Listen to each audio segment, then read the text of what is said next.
¿Cómo están a todos los hachas? Bienvenidos. Estamos en nuestro tercer programa. Para este conversatorio hemos invitado a Cuya Reina, miembro del grupo Hicha, y a Guido Alejo, miembro de Comunidad CAR. Como siempre, nuestro compañero de trabajo, Marco Quispe. ¿Cómo estás, Marco? ¿Qué tal? ¿Qué tal, Gustavo? ¿Qué tal, amigos, amigas de las redes sociales? Un placer reencontrarnos nuevamente en estas jornadas eh, de mucha sensibilidad social y donde necesitamos de alguna manera también compartir, intercambiar saberes, conocimientos y sentimientos, ¿no? Un placer, Gustavo, nuevamente estar acá. ¿Cómo estás, Cuya? ¿Qué tal? ¿Cómo te va? Bien, bueno, muchas gracias por la invitación y por este espacio importante en este tiempo de pandemia o de cuarentena acá en el Alto y en Bolivia, ¿no? ¿Cómo estás, Guido? ¿Qué tal? Bueno, un saludo y gracias por la invitación a los cachas, nuevamente aquí, prestos a compartir muchas reflexiones y bueno, todo relacionado al tema en cuestión, ¿no? Bien, nosotros vamos a hacer una pequeña pausa y cuando volvamos, la guerra de relatos. Esta canción va dedicada para la hoja sagrada milenaria, Inalmama, esto es Nación Rap, vamos. Directly from the ancestral rockstore.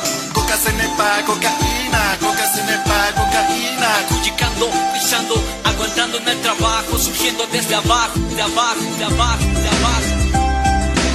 Hojita verde de la coca, humito blanco del cigarro, adivíname mi suerte. Se dice que en las guerras, para ganar la batalla, primero tienes que tumbar simbólicamente, tienes que ganarle en legitimidad a tu enemigo. Es decir, la batalla se gana cuando vences primero la imagen del enemigo. Entonces, siento que en el Alto, por lo menos en estos últimos días, estamos viendo una suerte de guerra simbólica, una guerra de relatos. Quisiera partir con esta pregunta. ¿Estamos viviendo una guerra de relatos aquí en la ciudad del Alto? La pregunta va para Cuya Reina. Más que relatos, es como una representación de la realidad, lo que está pasando en el Alto, lo que está pasando en el país. Y tú decías algo interesante, esto de qué tan legítima es una versión y qué tan legítima es la otra.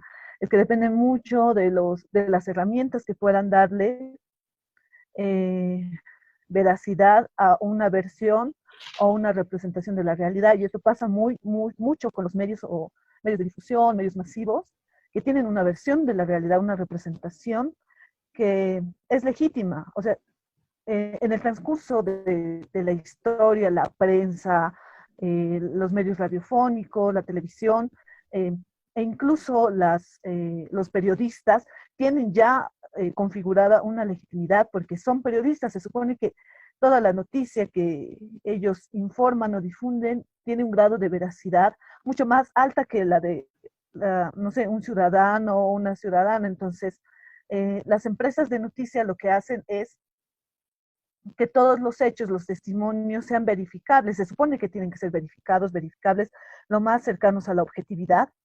Y eso hace que los medios de difusión tengan un grado de veracidad o un grado de legitimidad. Entonces, se crea una versión oficial, los medios generan una versión oficial, y pues los sectores sociales populares, si hablamos del Alto, no pueden pelear contra el monstruo mediático que son los medios de comunicación, que también están apoyados por los gobiernos, como, bueno, el gobierno de Yanine Áñez, ¿no? Que tiene también una versión de los hechos, que pueden ser muy bien replicados en un medio de difusión como la prensa, y pelear con eso es sumamente difícil, ¿no? Entonces, ¿qué hacen los medios? Esto lo decía, eh, hay una teoría muy interesante de la comunicación que se llama la espiral del silencio. Esta para mí es fundamental siempre si hablamos de guerra o de estas guerras mediáticas del que tú hablas, Gustavo. ¿Por qué? Porque en esta guerra mediática, la espiral del silencio manifiesta que hay un poder mediático que puede jerarquizar una versión de los hechos y disminuir la otra versión, ¿no? Que una versión silenciada por la opinión pública pueda ser totalmente callada o ignorada también por la sociedad. Entonces, eso es lo que está pasando en la Ciudad del Alto. Se manejan dos versiones. Una versión que muestra a las movilizaciones, manifestaciones de la Ciudad del Alto como si fueran uno de masistas, si fuera, como si fueran de gente ignorante, ¿no? Como de gente a la que hay que educar en esta época de coronavirus. Entonces se maneja esa versión y la otra versión de los salteños, de testimonios, de personas que se movilizan o de las redes sociales que luchan contra esta versión mediática u oficial, entre comillas, manifiestan que no son masistas, que su lucha es más que todo para flexibilizar la cuarentena, por el hecho de que hay hambre, de que tienen que trabajar. Entonces, esta versión está siendo reducida por la opinión pública, que es validada por los medios. O sea, ellos se van a apoyar en los medios, se van a apoyar en las autoridades y demás.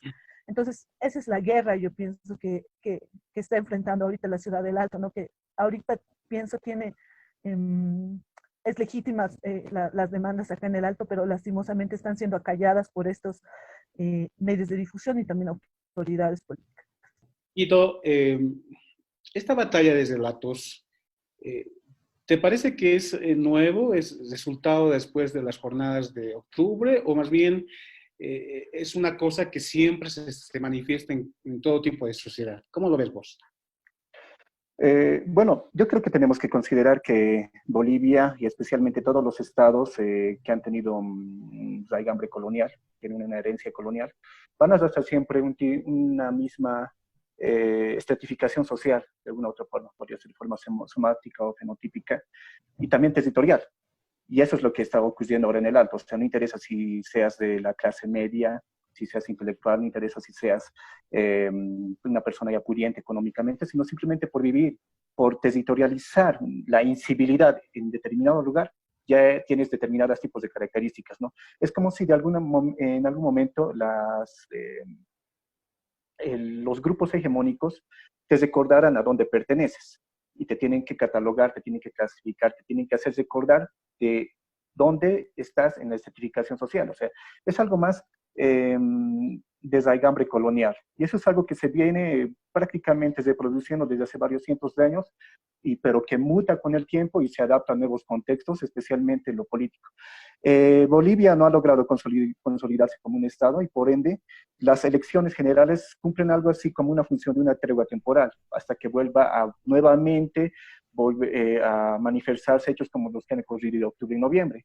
Y no se puede entender todo lo que se ha sucedido en el Alto, teniendo en cuenta también en lo próximo, todo lo ocurrido en octubre y noviembre, en el cual prácticamente se ha hecho relatos similares, pero ya con otro tipo de connotaciones, un poco más violentas.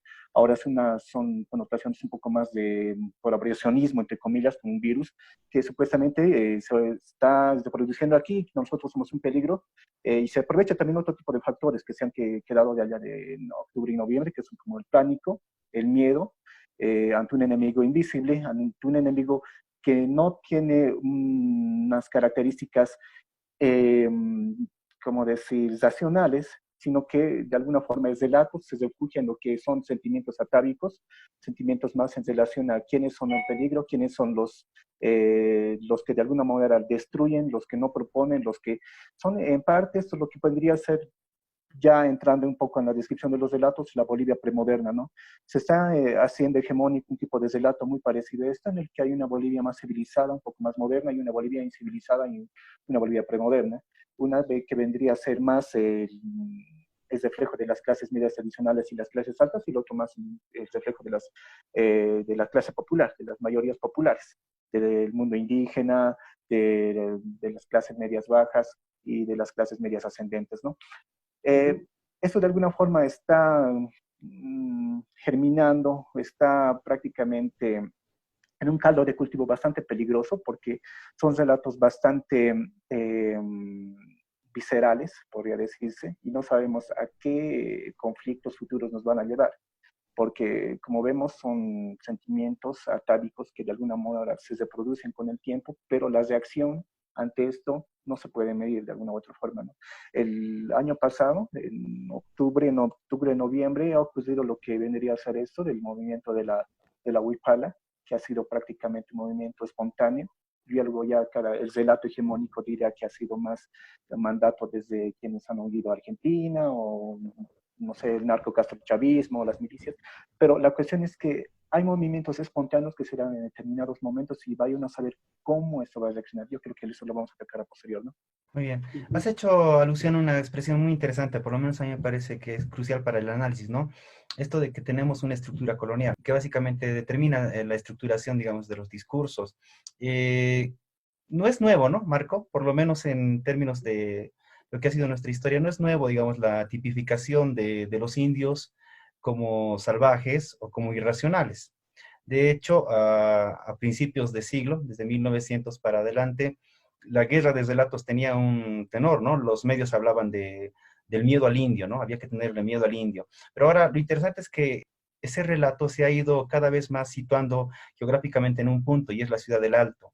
Entonces, no sé, yo quisiera que Cuya y tú nos den ejemplos específicos de cómo se ha dado esa guerra, ¿no? Nos describan si tienen algún tipo de elemento verificable para que nuestros seguidores puedan tener constancia de que no estamos simplemente haciendo alusión a un discurso y siguiendo otro relato, ¿no? O sea, hay pruebas específicas sobre esta guerra. Entonces, Cuya, tú has hecho un artículo muy interesante que está en el libro de Huipala, La crisis de memoria, donde básicamente identificas a un medio, ¿no? Que de alguna manera ha construido un tipo de relato sobre los movilizados. Ya, al respecto voy a hacer como dos ejemplos, uno refiriéndome a lo que había dicho Guido y otro refiriéndome a lo que está pasando, a lo que está pasando actualmente en la ciudad del Alto. En el siglo XX, si no me equivoco, se generó la Revolución Mexicana, un movimiento de, bueno, campesinos, clases bajas y todo movimientos sociales, ¿no? Eh, este es un ejemplo que yo había escrito en un artículo que trataba sobre la caricatura que hacía Abecor, ¿no? Refiriéndome a por qué las caricaturas que hace este señor son de estigmatización racista, ¿no? Y que reproducen las mismas prácticas gráficas que hacía un caricaturista norteamericano en la Revolución Mexicana, que dibujaba a los mexicanos revolucionarios como salvajes, como terroristas, los graficaba como borrachos y en su gráfico siempre representaba al tío Sam, ¿no? Representación norteamericana, que los educaba, que los limpiaba, que les, no sé, que ellos eran lo perfecto y a ellos siempre los dibujaban como sucios, como borrachos, como una plaga, ¿no? Incluso hay un dibujo en donde se puede ver a los de la Revolución Mexicana como insectos, ¿no? Entonces hay todavía una representación de la realidad muy colonizada. A partir de ese momento es que se legitima mucho esta visión del mexicano sucio y todas los adjetivos peyorativos que se han podido escuchar incluso en los discursos de Donald Trump, ¿no? Entonces, ahora refiriéndome a lo que está pasando en el país, el 10 de noviembre, cuando renunció Evo Morales, pasó algo muy interesante, y es lo que había escrito también en el artículo. Justo a la noche de los policías, página 7, como en la noche, entre las 8 y las 9 de la noche, ya había sacado una noticia al respecto, manifestando que eran masistas. En toda la nota que yo había leído, no hay un método de verificación del por qué son masistas. Es decir, en una noticia no puedes poner que un grupo de personas están quemando algo y diciendo que son masistas sin haber verificado por qué son masistas. Esas personas, hay una investigación de que esas personas hayan militado en el MAS, eran diputados, gente del MAS. O sea, en ese momento, ¿tú cómo puedes verificar si la noticia ha salido inmediatamente? Entonces, a partir de ese momento yo me he dado cuenta que las noticias habían sido generadas a partir de supuestos, ¿no? Vacíos de noticias que tenías que llenar con tus supuestos, con tus prejuicios y estigmas. Es decir, en el caso de los movilizados en la ciudad del Alto, no se sabía si eran de un partido, porque no manifestaban que eran del MAS, no habían poleras del MAS, no habían banderas del MAS, estaban la Huipala y demás, pero Página 7 les atribuía siempre el masismo. ¿Por qué? Porque no sabes que son de un partido, pero les atribuyes con estigmas y prejuicios que son directamente de un partido masista, porque están en contra del gobierno o de que gobierne Áñez, porque ya había la posibilidad de que gobierne Áñez en esos instantes, pero estaban ellos en contra. ¿Por qué? Porque ya se veía venir el escenario actual, o sea, todo lo que está pasando ahora ya se veía venir a partir de la visión que tenía la ciudad del Alto. Entonces, varias personas como Iván Arias en la cuenta de Twitter escribía cosas como son hordas masistas, y esa palabra horda se quedó en el imaginario colectivo, se quedó en la opinión pública y ahora es la forma en la que nos representan o representan a los movimientos sociales en la actualidad. Guido, en esta batalla de relatos, ¿no? Desde presentaciones, de narrativas, ¿cómo responde la gente? ¿Qué dicen los damnificados de este relato avasallador? ¿Dice algo? ¿No dice nada? ¿Cómo está? Bueno, personalmente he venido haciendo un seguimiento, así contrastando entre las versiones de la prensa, las versiones oficiales, entre comillas, con lo que vendría a ser una de las expresiones mayores en cuanto a la economía informal, la economía profunda de lo que es a nivel Bolivia, en la 16 de julio, la feria del 16 de julio. He hecho un seguimiento cada semana, cada jueves más o menos, inicialmente para ver cómo era la dinámica, qué productos se vendían, qué no se vendían, y indirectamente ahí uno se da cuenta qué relatos están de alguna forma posesionados y cuáles no, cuáles son valorados y cuáles no, cómo de alguna manera la gente se acciona a ese tipo de construcciones míticas, ¿no? que son exógenas y también fruto de cierta ignorancia o premeditación en cuanto a objetivos que se quiere llegar. Ahora, lo que he visto es que cuando la prensa, cuando los influencers, los bots políticos en las redes sociales daban un sobredimensionamiento a lo que había dicho anecdóticamente y de forma humorísticamente un youtuber, un creador de contenido alteño, en relación a que los alteños comemos chuño y por eso somos más fuertes. Esto ha sido tan anecdótico, aquí no se le ha dado toda la relevancia, pero para ellos, para estos grupos que no necesariamente tienen un objetivo más en cuanto a periodismo de investigación, o tomar las cosas un enfoque un poco más científico, simplemente ha sido como atribuir algo a los salteños que el mismo alteño no creía, que el mismo alteño no pensaba y que el mismo alteño no de alguna forma obedecía en los patrones de ocupación, los patrones de desenvolvimiento cotidiano que se daban. Por ejemplo, si es que esto hubiese sido real y que los salteños creemos que comiendo chuño no nos contagiamos, la feria de la 16 del año, de la semana del 22 de marzo hubiese sido prácticamente al menos el 50% menos de lo que cotidianamente es. Pero ha llegado a ser incluso el 1.5% del tamaño del cual realmente es. Reducirse de un 100% a un 1.5% ya te implica de que la gente, nuestros vecinos están de alguna forma concienciados de la gravedad de las infecciones y de la precariedad del sistema sanitario, del sistema de salud, y también eso te demuestra cómo de alguna forma no necesariamente un relato que para unos es muy relevante, para el propio mismo, para de dónde viene este supuestamente relato generalizado es importante, ¿no? En otras palabras, todo lo que se crea del ambiente popular, porque no solamente es el relato, sino todo el ambiente popular, es una creación ficticia, es una creación anticientífica, es una creación que no necesariamente goza, que cae ante cualquier indicio de verificación y que de alguna forma demuestra ciertas intencionalidades y ciertos objetivos, ¿no? Y además de que demuestra otro tipo de prejuicios de quienes vienen, en el cual piensan que el otro es simplemente se deja manipular por discursos políticos que no tienen sentido, por relatos anecdóticos que vienen de algún u otro lado, y que de alguna forma le hace, demuestra qué pensamiento tiene un otro sobre el propio, ¿no? O sea, el otro piensa que yo, por ver un video, voy a salir a la calle e ir a contagiar a todos, es prácticamente una ofensa, ¿no?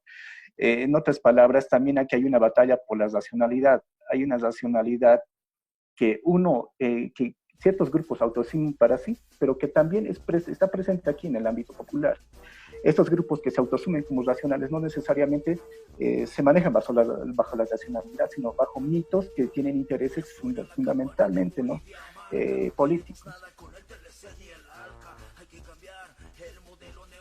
Lo que queremos hacer ahora en el segundo sector del programa es, con ustedes, tratemos de indagar un poco, ¿no?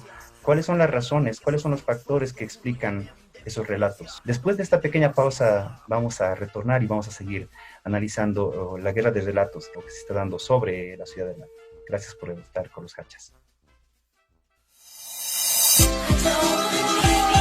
Esta canción va dedicada para la hoja sagrada milenaria Inalmama, esto es Nación Rap, vamos.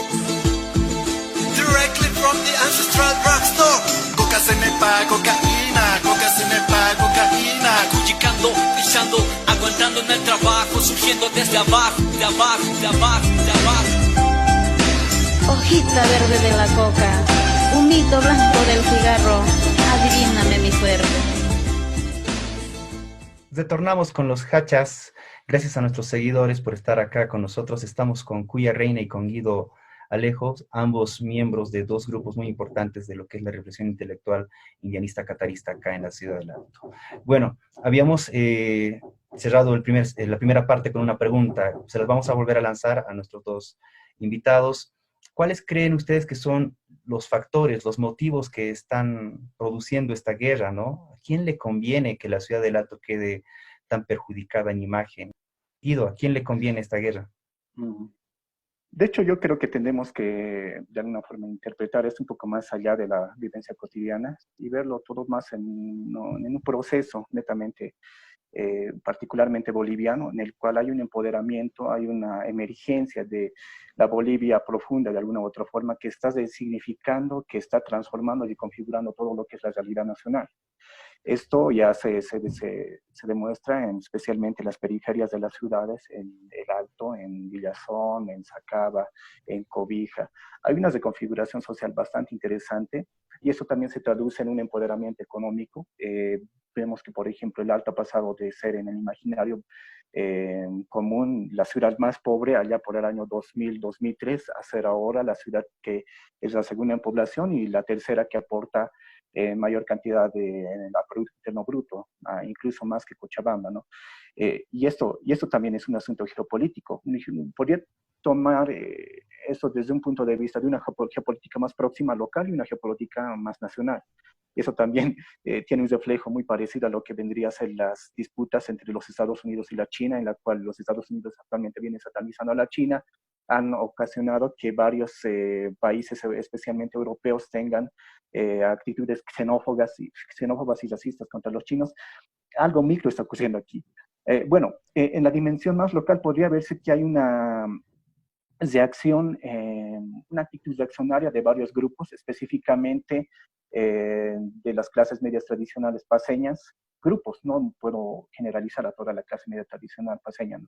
Sino grupos de esta clase media que de alguna forma están reaccionando ante todo el capital simbólico que tiene el Alto y que lo ha construido desde octubre de 2003. Hubiese sido bastante interesante que la burguesía paseña hubiese hecho un trato bastante amigable con aquí la dirigencia alteña y se hubiese podido construir un imaginario más a nivel metropolitano. No estaríamos hablando de la ciudad, el símbolo de las luchas desde 2003, sino también hubiésemos estado hablando de la metrópoli paseña como la protagoniza del 2003, ¿no? Hubiese habido ese grado de cohesión, pero lo que se ha visto desde el año 2016 específicamente es que poco a poco las narrativas de esos grupos han empezado a atomizarse tanto y se han quedado enclaustradas en lo que vendría en el centro y el sur de La Paz. Y eso también se ve en efectos, en expresiones como lo que ha sido el petardazo, en el cual habían cacerolazos en determinados sectores y prácticamente las laderas de La Paz estaban con los petardos y también en la ciudad del Alto, ¿no? Hay una especie de significación de liderazgo político bastante lento, pero que sí lo existe, en el cual el imaginario y la representatividad de liderazgo a nivel del Departamento de La Paz está de alguna forma trasladándose de la ciudad de La Paz a la ciudad del Alto. Cuando uno va y camina por las laderas de La Paz, puede notar que hay una cierta familiaridad más relacionada a la ciudad del Alto que relacionada hacia esos sectores de La Paz, ¿no? Esto a nivel local. Es una transición que se viene dando lentamente. Y otro a nivel nacional que vendría a ser esta construcción de Oriente-Occidente, específicamente con la emergencia de la burguesía, del agronegocio, que está de alguna forma influyendo de forma más directa en la vida política del país. O esa construcción de Santa Cruz se posesione como la visión hegemónica tenga liderazgo simbólico a nivel nacional, de alguna forma tiene que empezar a destruir lo que ha sido el anterior liderazgo político simbólico que venía de la ciudad del Alto, ¿no? No sé si lo están logrando. Al parecer hay prácticamente ciudades del Alto que se están reproduciendo en todas las zonas de algunas ciudades bolivianas. Algunos dicen que ya hay varios altos en Santa Cruz, ya como el Plan 3000, la Villa de Primero de Mayo, y es algo que está siendo contraproducente, pero tampoco se puede negar que es una pues forma parte de una geopolítica interna boliviana, ¿no?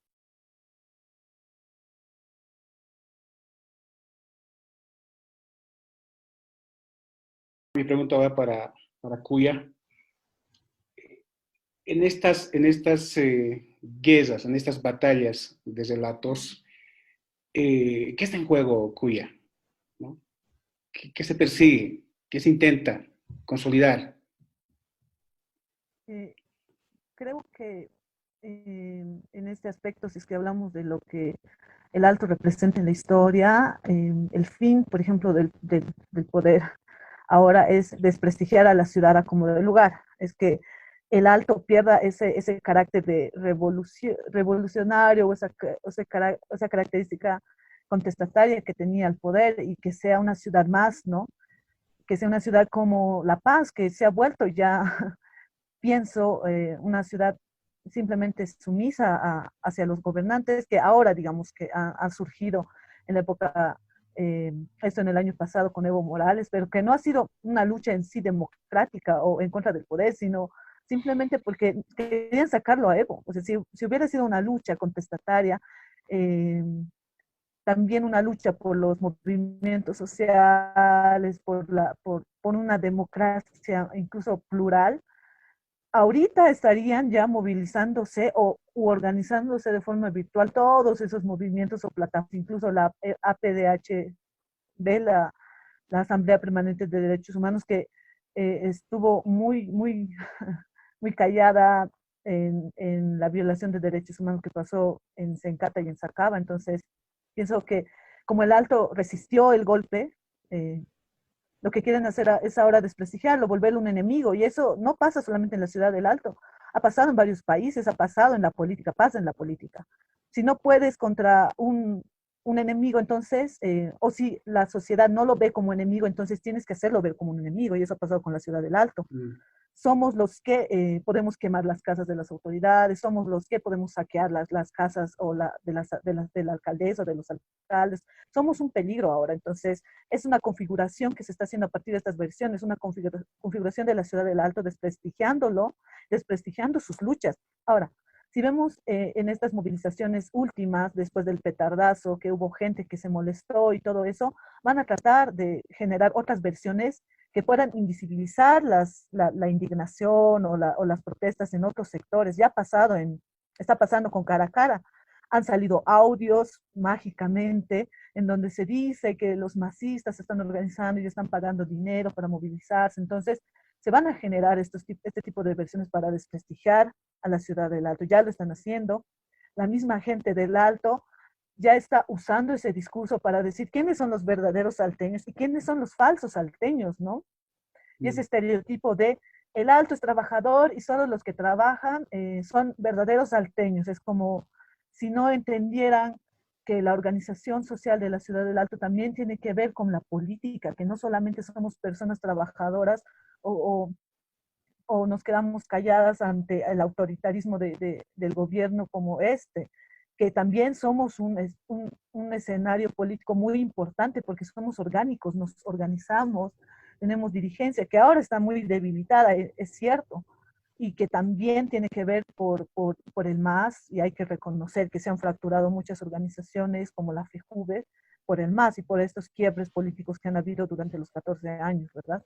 Entonces, pienso que eso es lo que ahorita está en juego, ¿no? El prestigio de la ciudad del Alto, el hecho de que si nos quedamos esperando, o si, bueno, no sé cómo decirlo, si seguimos con la versión oficial del gobierno, si la ciudad del Alto, incluso la misma población, se cree esta versión, vamos a configurar una ciudad que al final ya no va a querer manifestarse o ya no va a querer salir a a resistir. ¿Por qué? Porque nos está dando la espalda a la misma ciudad por estas versiones que están ocurriendo. A mí me llama la atención mucho cómo es que en La Paz y en el Alto se ha configurado un discurso donde estos alteños que son de Sencata, estos salteños que son de Río Seco, son masistas, ¿no? Entonces, ¿cómo es que se nos atribuye ya un partido cuando se sabe que la ciudad del Alto, con el MAS o sin el MAS, va a seguir saliendo a las calles? Eso pasó también cuando se apoyaba a Palenque. O sea, no por eso vamos a hacer condepisas todos, ¿verdad? Entonces, con el MAS, sin el MAS, la gente va a seguir saliendo. Eso es lo que no está entendiendo el Estado y eso es lo que no está entendiendo La Paz. Eso es lo que no está entendiendo la misma ciudad del Alto. Creo que es otra generación también, porque son muchos jóvenes, y yo he visto en las redes sociales, que manifiestan también como un tipo de, me avergüenzo de ser de la ciudad del Alto, o yo soy de la ciudad del Alto, pero estos no me representan. Entonces ya hay una generación nueva que está configurando otro tipo de ciudad, ¿no? Un proyecto de ciudad, porque esta ciudad del Alto no les convence como proyecto de ciudad, ¿no? Entonces se está buscando como regularizar esto a partir de métanlos a la cárcel, reprímanlos, mátenlos, hubiera sido mejor que se hayan explotado. Entonces están validando la versión del gobierno y eso también es peligroso para una generación que ha crecido con un gobierno, yo pienso, con un gobierno que sí ha cometido muchas violaciones, mucha corrupción, pero que no ha mostrado el verdadero autoritarismo del poder que lo está mostrando ahorita Yanine Áñez.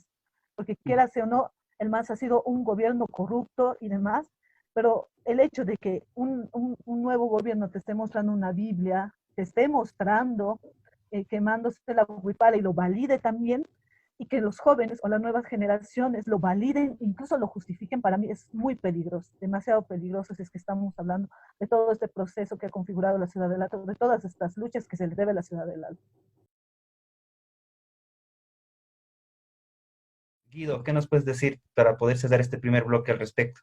Lo que yo veo es que los relatos tienen que cambiar según los distintos episodios, distintos procesos históricos que están sucediendo en Bolivia. Una cuestión era la Ciudad del Alto de los años 2000-2003, en el cual, por ejemplo, nuestros padres estaban haciendo todo lo posible para que nosotros de alguna forma accedamos a algún tipo de educación, posteriormente a una educación superior.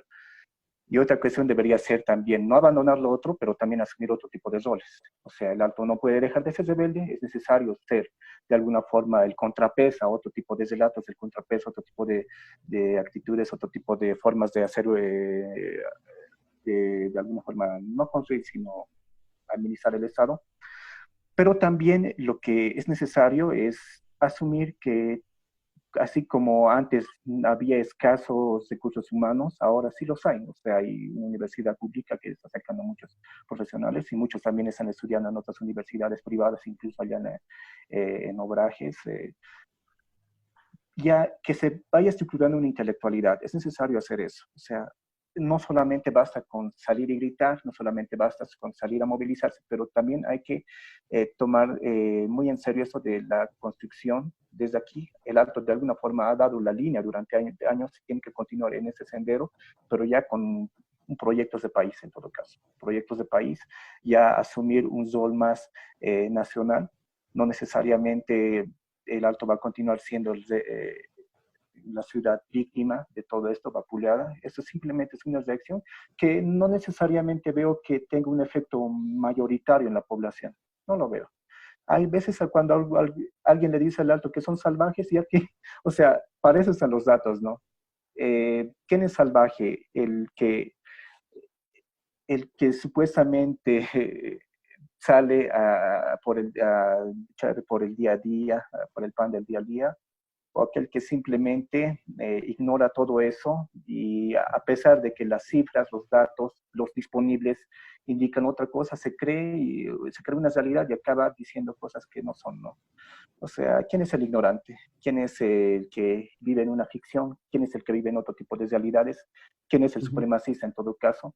Y eso también va a cuestiones de élites políticas, ¿no? Hay una élite política o élites políticas que durante tantos centenios, durante tantas décadas, no han podido consolidar una Bolivia que nos represente a todos, un Estado que sea unificado.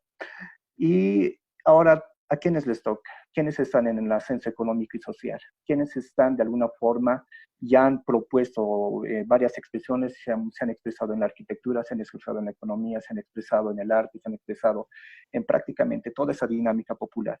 Pero tarde o temprano van a tener que expresarlo también en un ambiente más político, que no necesariamente sea el de ser masa, sino también el de ser sujeto político pleno, porque ahora sí es sujeto político, el indígena, la gente del común, o como de alguna forma se lo diga el obrero, pero es necesario ser de agentes instrumentalizados, simbólicos, a ser agentes activos, a ser agentes que propongan.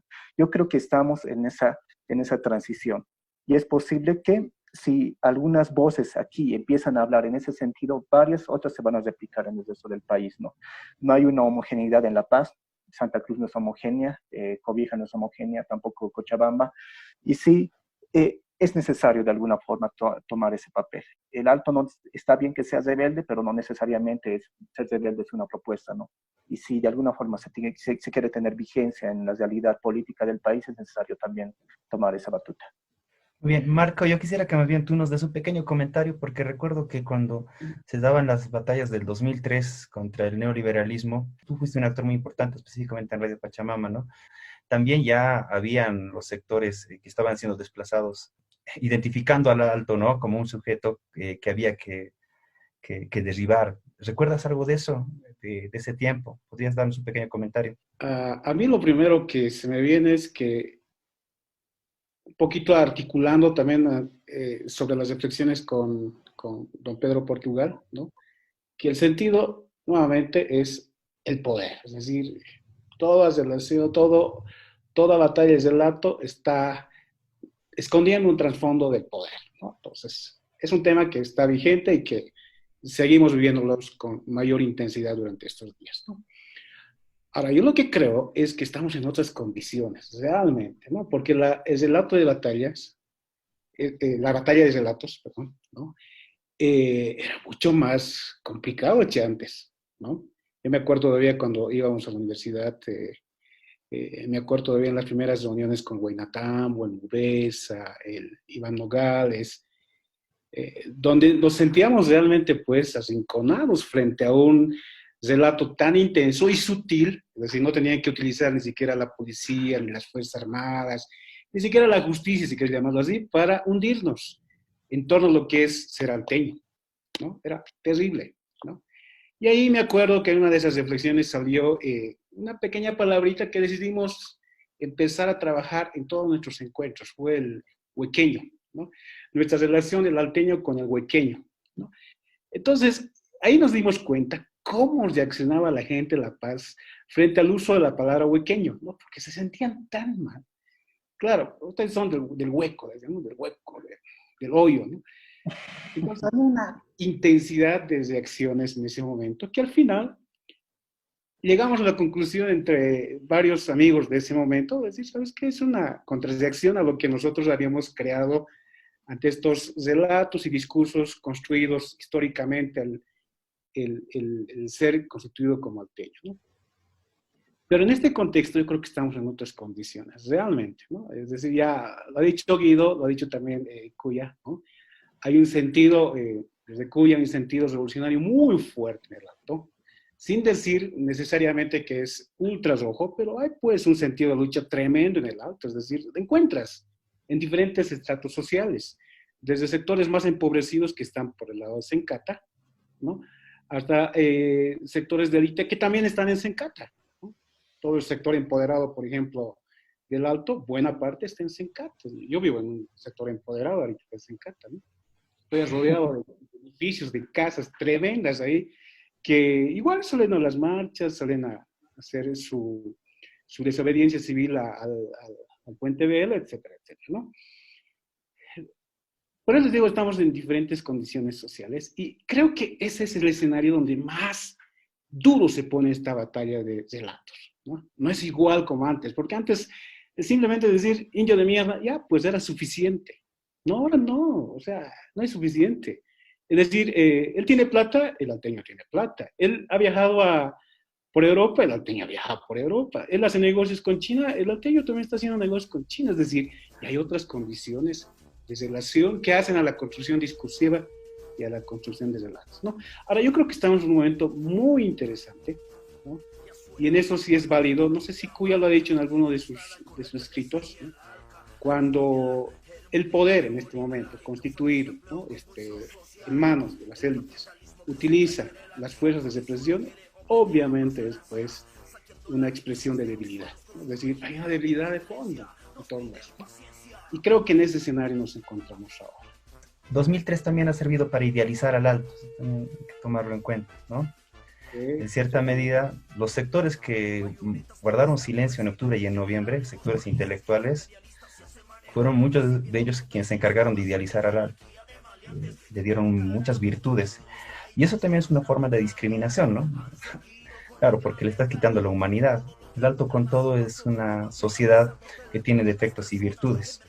Yo creo que lo que tenemos que también ponernos a pensar es que en este juego lo que se está buscando es desidealizar, pero creando otro tipo de idealización grotesca, ¿no? En el que el sujeto político deje de ser útil o deje de inspirar. René Zavaleta decía que una forma de matar a las naciones es matando a sus héroes. Yo sí considero que en cierta medida esa idealización sobre el alto hacía que el alto sea pues el sujeto heroico, y en esa medida la guerra discursiva estaba con matar de alguna manera ese significado tan profundo. Estamos con los Hachas, en unos segunditos regresamos. Esta canción va dedicada para la hoja sagrada milenaria, Inalmama, esto es Nación Rap, vamos. Directly from the ancestral drugstore. Coca se me pa, cocaína, coca se me pa, cocaína. Cuyicando, pichando, aguantando en el trabajo, surgiendo desde abajo, de abajo, de abajo, de abajo. Hojita verde de la coca, humito blanco del cigarro, adivíname mi suerte. Ahora sí, en nuestro tercer bloque hemos tenido una charla básicamente donde hemos vertido diferentes opiniones referidas a la guerra de relatos que estamos viviendo acá en la ciudad del Alto. Esa es nuestra tesis con la cual hemos partido el programa, un poco atrevida, pero creo que tiene un asidero de objetividad porque los que estamos acá en esta ciudad la estamos percibiendo. Bueno, vamos a cerrar este bloque básicamente con una pregunta en la que quisiera que me ayuden Cuya, Guido y por supuesto, ¿no? Marco. La pregunta es la siguiente. Bien, hay una guerra de relatos, hay unos prejuicios o clichés con los cuales se quiere de alguna manera posicionar al alteño. Existe un juego de poder, hay que anular al sujeto revolucionario, o por lo menos esa idealización que se había construido. Tercero, ¿cómo reaccionamos los salteños? ¿Qué hay que hacer? Lo que habías dicho en el anterior bloque me recordó a esto de lo que se ha creado en la ciudad del Alto, y sí tienes mucha razón, esto del alteño trabajador, el alteño fuerte, ¿no? La raza del bronce, los luchadores, que se ha quedado ahí. Es decir, nosotros representamos la fuerza, pero no representamos la intelectualidad. Y nos miran así, es decir, tenemos que seguir ese estereotipo de trabajadores y de pobrecitos. Si generamos pensamiento, incluso se invalida, ¿no? Porque supuestamente no tenemos nosotros la capacidad de generar pensamiento, y eso también se ha visto cuestionado por el libro de los Hichas. O sea, mucha gente lo ha cuestionado, ¿no?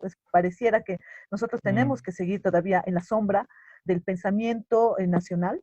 Entonces, ahí pienso que es el gran salto que tiene que hacer la nueva generación alteña, porque estamos hablando de una antigua generación de nuestros padres y abuelos que no podían acceder a la educación superior o a la educación general de forma fácil. Entonces era también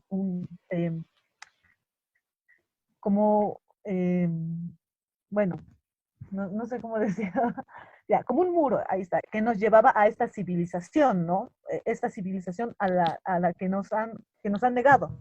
No somos seres civilizados, nuestra ciudad no es ni siquiera vista como ciudad, o sea, el Alto no es vista como ciudad, no es el típico modelo de ciudadanía desarrollada, ¿no? Aunque hemos crecido. Entonces, esta nueva generación de intelectuales, pienso, tiene que contrarrestar las nuevas versiones, tanto del gobierno, tanto la mediática, tanto la política social y económica. Y estamos, pienso, en ese paso todavía. crear pensamiento intelectual a partir del alto, crear pensamiento, arte, incluso literatura a partir de la ciudad del Alto, y ese creo es el desafío de varios escritores ahora en la actualidad. Si vamos a hablar del Hicha, a mí me parece un gran proyecto incluso para para contrarrestar o contestar al poder y la nueva versión. Pues estamos hablando, lo que decíamos hace rato, son dos versiones las que tenemos ahorita en el país y hay que contrarrestar la versión hegemónica. Que la revolución ya no sea eso de ir a bloquear y todo eso, que también es legítimo. Esta revolución tiene que ser intelectual y de pensamiento, que las bibliotecas se llenen de pensamiento desde los sectores populares y sociales de estas generaciones que han accedido a la educación pública por una lucha social también, que no se la debemos al MAS, que no se la debemos a la ANES o no se la debemos a ningún político, sino que han sido luchas sociales, tanto del alto como de los movimientos sociales. Entonces, ese es el nuevo desafío, pienso yo, ¿no? Y sí, eso de la victimización y todo eso, entonces hay que dejarlo a un lado y producir pensamiento, que es difícil. O sea, si estamos hablando de intelectuales que tienen una gran cantidad de producción, o sea, tenemos que enfrentarnos a monstruos intelectuales también, que pueden deslegitimar nuestra versión totalmente. O sea, conmigo lo han hecho, con el Macusaya, con Carlos Macusaya lo están haciendo, con los libros que estamos produciendo, los artículos que escribimos lo están haciendo. Es que también esa es la guerra, ¿no? Esa es la batalla también. Entonces hay que estar preparados también para construir ese tipo de pensamiento y que llegue al pensamiento nacional, al desarrollo del pensamiento boliviano. O sea, que ya no sea el indio un sujeto de observación y para escribir y estudiarlo, sino que sea el indio, la India, la que tenga que producir ese pensamiento. Muy bien, Guido. Bueno, yo lo tomaría todo como el proceso en el cual continuamos, o sea, ir desviándonos de todo ese sendero que hemos venido marcando. Sería un error geopolítico bastante grande, un error en cuanto a todo lo que se ha venido construyendo de forma más espontánea, porque hay que reconocer que el Alto ha logrado hacer todo lo que ha logrado, o sea, al menos en cuestiones de movilidad social, creatividad y abrirse al mundo en sí. Lo ha logrado hacer sin una intelectualidad, lo ha logrado hacer sin una clase política. Imaginemos cómo, de alguna forma, qué salto cuantitativo, qué salto cualitativo podríamos dar si tuviésemos una clase política y una intelectualidad. Ahí también hay que ser bastante autocríticos y hay que también ver qué necesitamos, ¿no? Y lo que es necesario ahora es seguir manteniendo este ritmo, no cesarnos en el sentido aglutinador, porque aquí en el Alto estamos abiertos prácticamente a todo tipo de influencias. Eso se ve prácticamente en la arquitectura. Hay arquitectura bastante relacionada a un zaigambre más propio, un zaigambre cultural milenario, pero también hay otro más abierto a elementos de la contemporaneidad, pero que se adoptan a necesidades propias, ¿no? Aquí en el Alto no vamos a venir de ahora en adelante, no va a ocurrir como lo que algunos de alguna forma supuestamente nos atribuyen, que nosotros odiamos a todo lo que es lo mestizo, lo blanco, lo paseño, lo camba, lo que sea. Aquí se está aceptando todo tipo de inversiones. El alteño disfruta del multicine, el alteño construye sus casas de tipo minimalista, el alteño va a seguir invirtiendo en grandes complejos de infraestructura más a un nivel de estas nuevas élites que se vienen formando, pero lo que se necesita de alguna forma es repensar todo lo que es el papel de la ciudad a nivel nacional. Como hemos visto, todas las élites, toda la intelectualidad, de alguna u otra forma, no han logrado aglutinar todo lo que es el imaginario boliviano. El Alto tiene una potencialidad bastante grande porque no niega su herencia rural, no polariza con la ruralidad, no es más o menos ese agente que empieza a antagonizar con un otro, porque aquí vamos a festejar el 16 de julio con toda normalidad, ¿no? O sea, podemos aglutinar a todo lo que es La Paz, podemos aglutinar a todo lo que es el área rural, y cómo no pensar que podemos aglutinar a toda Bolivia. Yo creo que la batalla está ahí, y también la batalla está en empezar a construir una nacionalidad, no necesariamente una nacionalidad propia, sino a apoderarnos de una nacionalidad que está ausente en los análisis, que está ausente en los estudios, que está ausente en la planificación de los otros grupos, en este caso intelectuales, varios grupos intelectuales, no digo todos, ¿no? Pero Yo creo que la tarea es así, tenemos que seguir aglutinando, tenemos que seguir construyendo, y porque eso del empoderamiento económico y cultural va a continuar, o sea, es algo que es innegable, prácticamente hay un consenso total indicando que la movilidad social va a continuar. Incluso en la precariedad de la informalidad, muchos van a lograr salir más rápido de esta situación que se nos viene en relación a los efectos que tiene el SARS-CoV-2, ¿no? Yo creo que tenemos que continuar en esa senda, mantenernos abiertos a las influencias extranjeras, pero no a esa occidento-dependencia de la cual caracteriza a la academia, por ejemplo, a gran parte de la academia, y empezar a construir algo desde una realidad propia, pero con una proyección contemporánea más global. Yo creo que el desafío está ahí, y eso es lo que tenemos que apuntar por los próximos años. Muy bien, Guido. Bueno, Marco. Bueno, realmente está interesante esta conversa.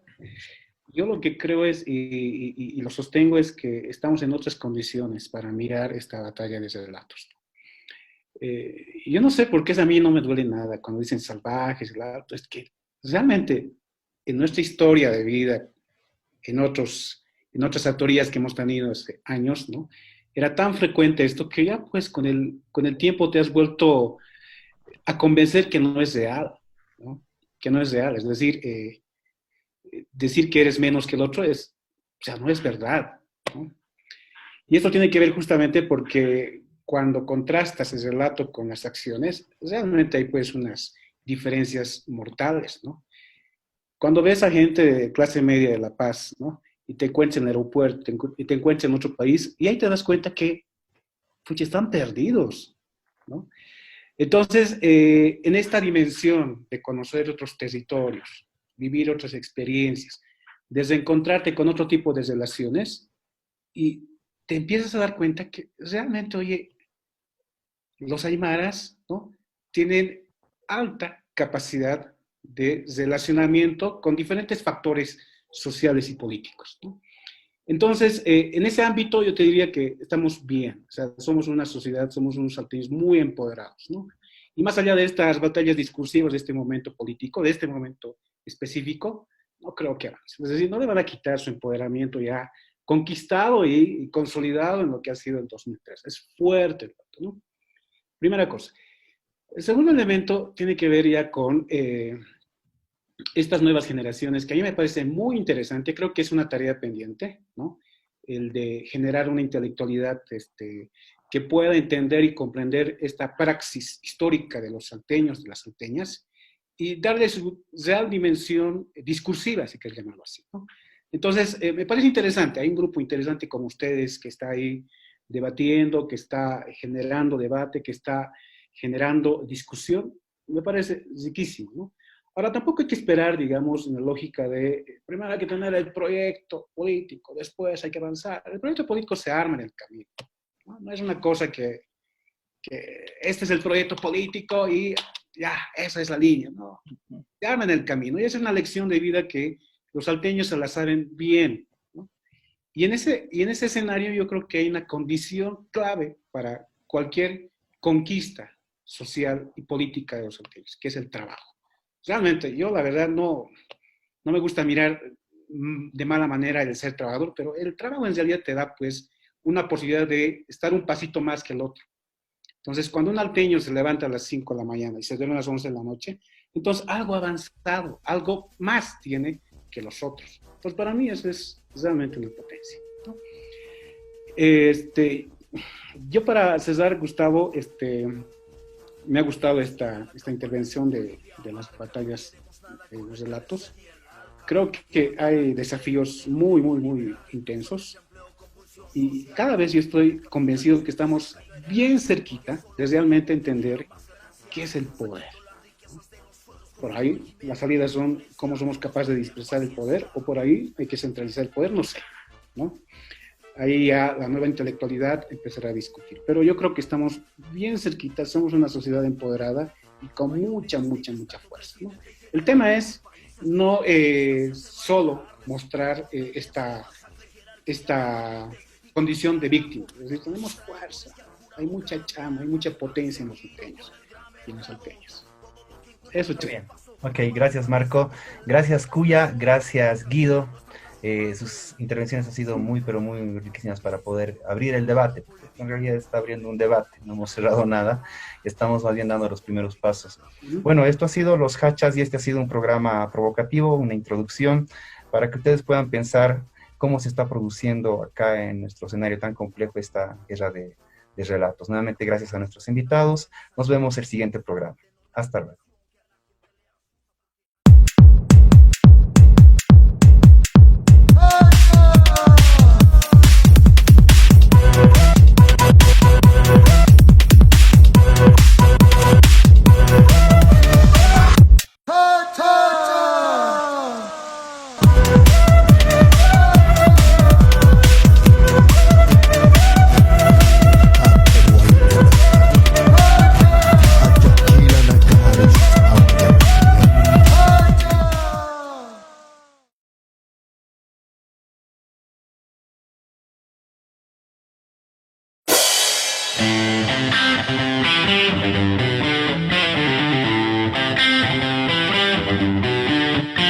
Voy corriendo hacia la luz.